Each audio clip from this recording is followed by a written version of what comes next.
Миний хувьд юу вэ гэхээр тухайн үеийн цаг тахлын сорилтыг даван гаргахын тулд за оюутлогоон одоо гацсан энэ олон асуудлуудыг шийдвэрлэхийн тулд нэг үргэлжлэл илүү одоо хүчтэй кабинетийг бүрдүүлсэн зүйтэй л гэж үзэж байна. Тэгэхээр учирлын хувьд бол намын дарга ерхий сайд энэ бол бас зарчмын л асуудал. Тэгэхээр учрал гэдэг хувь хүнд бол 38 30 гэдэг зүйл байх ёсгүй. Нэг үргэлжлэл энэс Монгол Улсын ерхий сайд. Тэр байтугай бүр бусад намуудтайгаа хамтарч ажиллах өргөн боломж байгаа. За манай одоо Бэн хоёр, Намрын хоёр даах гэдэг ийм олон хүмүүс тухайн үед одоо энэ хавар шүүмжилж ээж тийм ээ нэг үргэлжлэл олонхоо бүрдүүлжээ. Тэгээд одоо цөөнхтэйгээ хамтраад байна гэдэг ингэсээр байгаад одоо Монгол Улсын засгийн газрыг унгаасан, хамтарсан засгийн газрыг. За би зүгээр харамсалтай л байна. Яагаад гэвэл тэрний дараа гарч ирсэн засгийн газар маань явж ирсэн бүх зүйлээ л одоо шүүмжлээ. Хил холболт болохгүй байна. За мега төсөл гэж юу гэдгийг хүн хамгийн том мега төсөл шүү дээ гэдэг.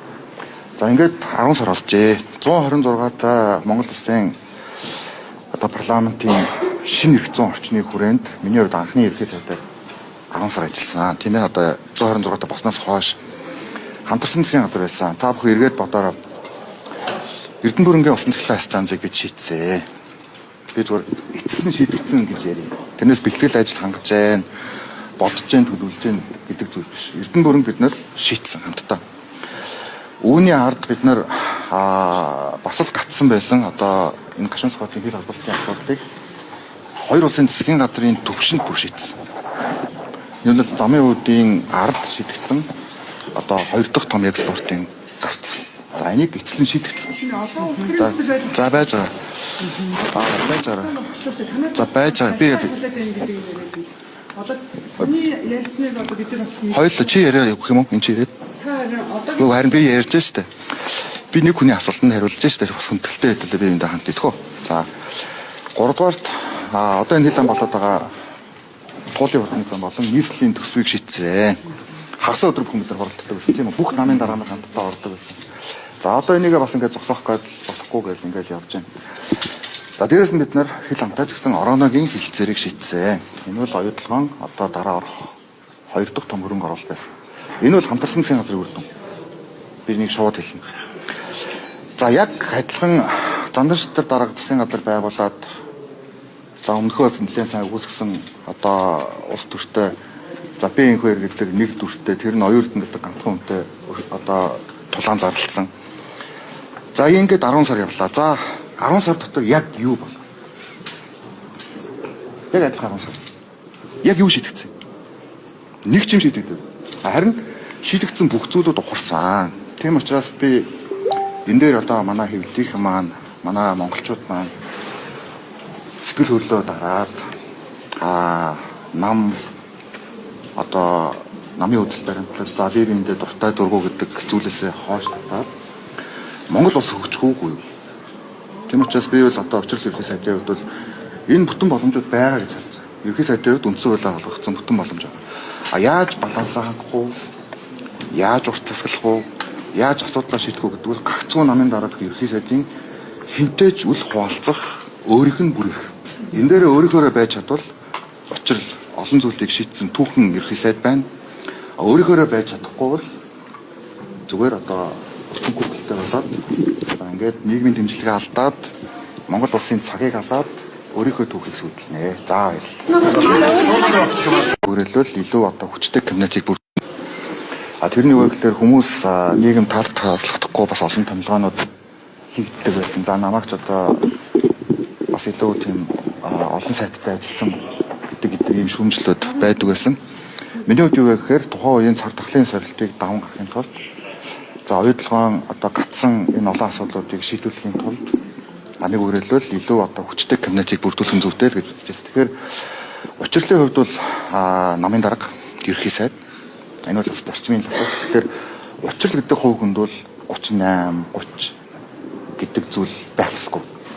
Нэг үргэлжлэл энэс Монгол Улсын ерхий сайд. Тэр байтугай бүр бусад намуудтайгаа хамтарч ажиллах өргөн боломж байгаа. За манай одоо Бэн хоёр, Намрын хоёр даах гэдэг ийм олон хүмүүс тухайн үед одоо энэ хавар шүүмжилж ээж тийм ээ нэг үргэлжлэл олонхоо бүрдүүлжээ. тэгээд одоо цөөнхтэйгээр хамтраад байна гэдэг ингэсээр байгаад одоо Монгол Улсын засгийн газрыг унгаасан хамтарсан засгийн газрыг. За би зүгээр харамсалтай л байна. Яагаад гэвэл тэрний дараа гарч ирсэн засгийн газар маань явж ирсэн бүх зүйлээл одоо шүүмжлээ. Хил холболт болохгүй байна. За мега төсөл гэж юу гэдгийг хүн хамгийн том мега төсөл шүү дээ гэдэг. За ингээд 10 сар болжээ. 126 та Монгол Улсын одоо парламентын шинэ эрх зүйн орчны хүрээнд миний хувьд анхны ерхий сайдаар 10 сар ажилласан. Тийм ээ одоо 126 та босноос хойш хамтарсан засгийн газар байсан. Та бүхэн эргээд бодороо Эрдэнэ бүрэнгийн усан цахилгаан станцыг бид шийдсэн. Би зүгээр эцэг нь шийдэгдсэн гэж ярив.